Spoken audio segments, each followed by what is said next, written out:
thrilled to be there because, as Henry mentioned, it is a very, very busy place.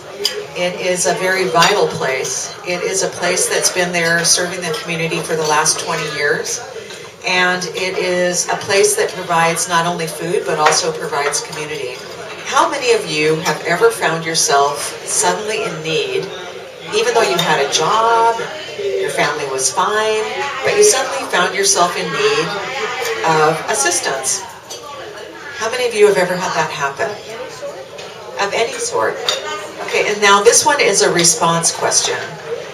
What did it mean to you to be able to go to that food bank and receive service?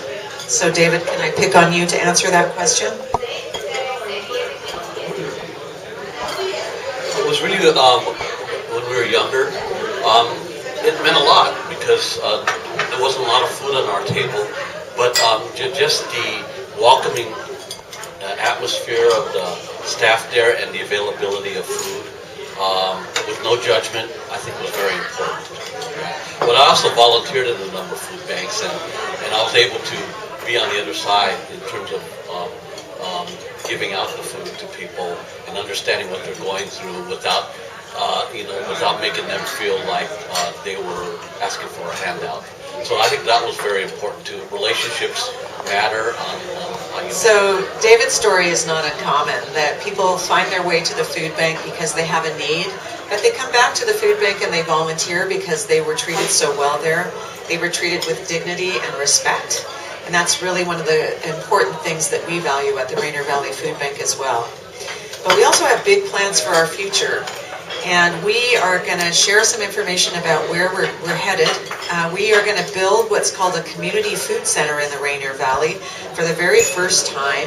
It's going to be a food-centric gathering place where people can come and interact with us, not only to receive food, but to learn more about food, to learn more about their own community, to learn how they can preserve food and cook food, and how they can be healthy in terms of how they receive food.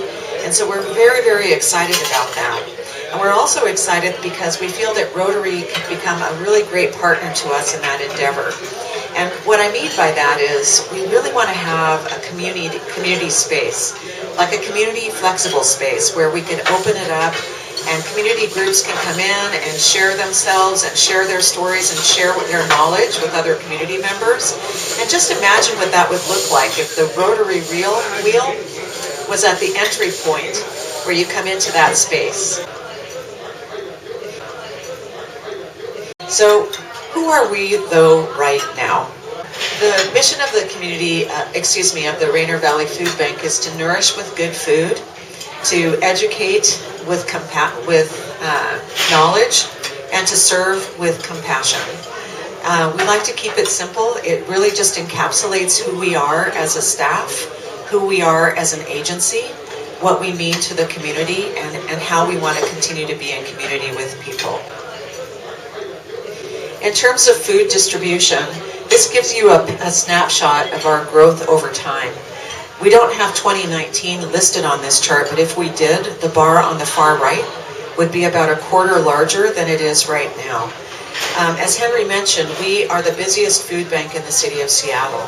And what that means is that 1/4 of all of the visits in the city to a food bank are made to our food bank. We operate in a size space that's about as big as this dining area. If you think about people having one door to enter, a place to circulate through and get their foodstuffs and leave, that's what our distribution looks like. You have a question?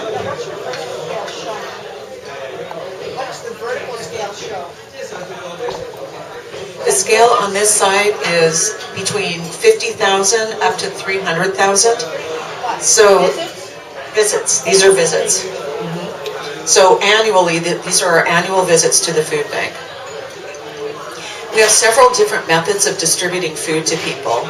We have at least 5 different ways people can interact with us to get the food that they need for their families. One is that they can come to our space and shop in a market environment and select the foods that they need. The only restrictions that we place on them is that we let them choose their foodstuffs by the size of their family. We also try to make sure that we have food that's grown locally that we distribute, so we have partnerships with local farmers that bring their fresh produce to us. Years from 0 to 25,000. Over the course of years 2015 to 2018, we have 3 different programs that are represented on this slide. The first one, the dark green slide, is our home delivery program. If you are someone who is not mobile, not able to get to us, has a disability, you can sign up to have us pack a bag of groceries and bring it directly to your home so that you don't have to leave to get what you need for a whole week's worth of groceries. The next one up, the sort of olive, lighter green color, is our Spark to Go bag program. That's a program that's really important in this area. We all know that our homeless population continues to grow. This is one of our fastest growing programs.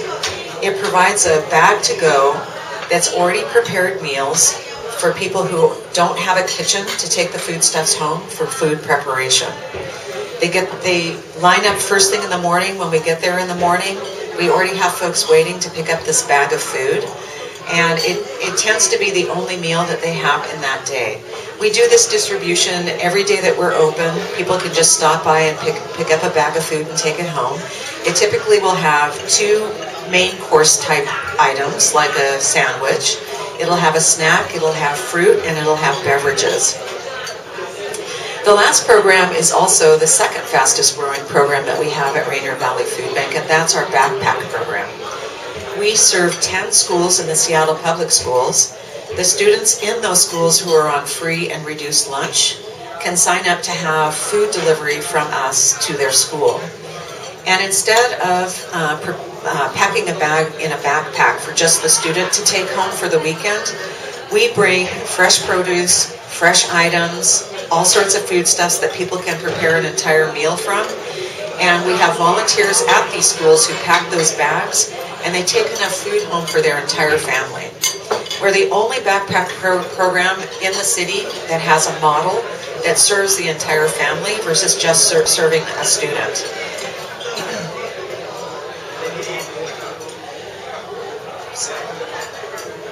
Okay, technology is failing me. I went the wrong way. So our total food service in 2018, we served individually over 26,000 people. That's a lot of people out of a little space. We're so very proud that we're able to do that. It represents 271,000 plus individual visits that people made to the food bank. And it represents, in terms of households and visits that we did through home delivery, over 78,000.